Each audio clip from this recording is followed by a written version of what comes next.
I'm Richard Clarke. I record these talks every day as a way to deepen my inquiry.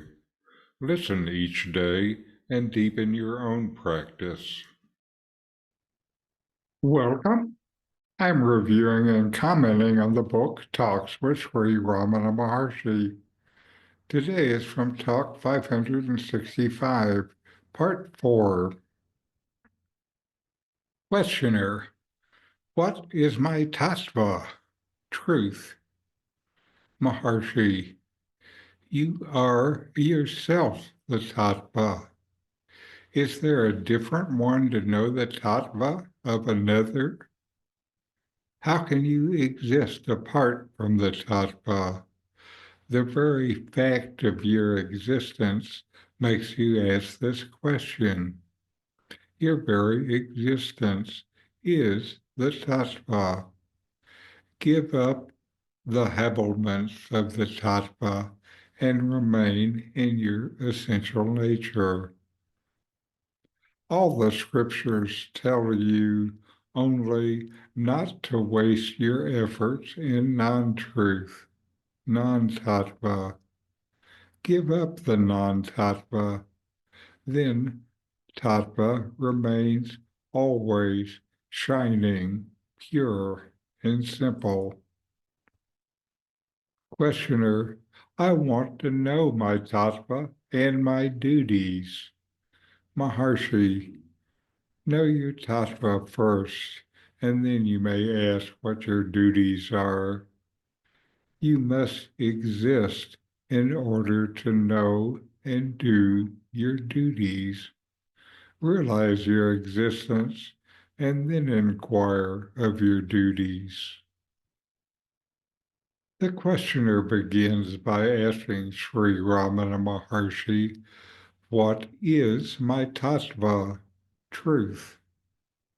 The Maharshi's response is simple yet profound. You are yourself the tattva. Here, Ramana points to the fundamental truth of existence, the self. He emphasizes that the questioner's very existence is the tattva, the ultimate truth.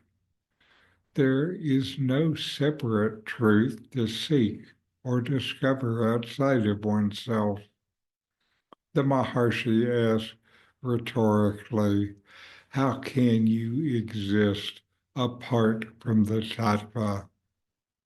This question underscores the inseparability of the self from the truth. The fact that the questioner is aware enough to ask such a question is evidence of their existence, which itself is the truth they seek. The Maharshi then explains that to realize this truth, you must give up the habiliments of the tattva, the coverings that obscure your true nature, the layers of identification, attachments, and misconceptions that obscure your essential nature. These habiliments could refer to the mind's tendencies, the egos, and the constant focus on the external world. When these are relinquished, what remains is pure existence, shining clearly and without obstruction. This is the tattva, the truth. Ramana points out that all spiritual teachings aim to guide seekers towards discarding what is false or non-tattva, so the true essence, the self, is revealed naturally. The questioner then shifts the focus to their duties, saying, I want to know my tattva and my duties. The Maharshi redirects the question back to the fundamental point. First, realize your tattva, your true nature. Duties or any actions arise from your existence. Without understanding who or what you are, how can you determine what you should do? Ramana advises the inquiry into your true nature over concerns about duties. He says, realize your existence and then inquire of your duties.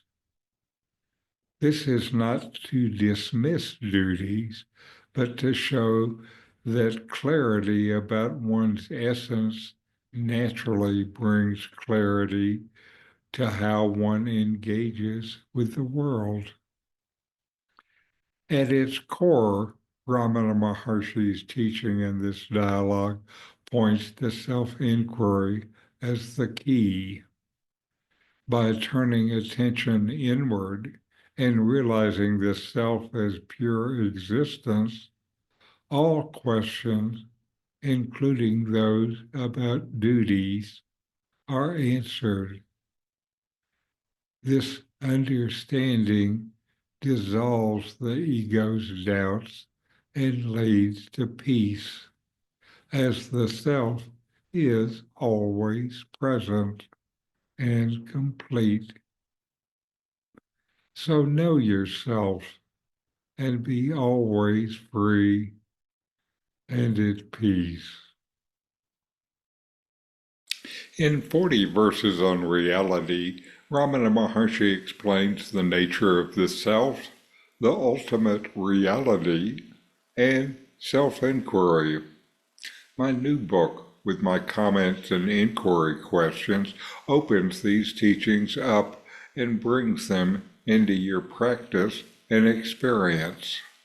Available now from Amazon. Link in the video description. These videos bring Ramana's teachings into your direct experience. Click subscribe to see more. Click thumbs up to like, and send questions and start a dialogue with a comment.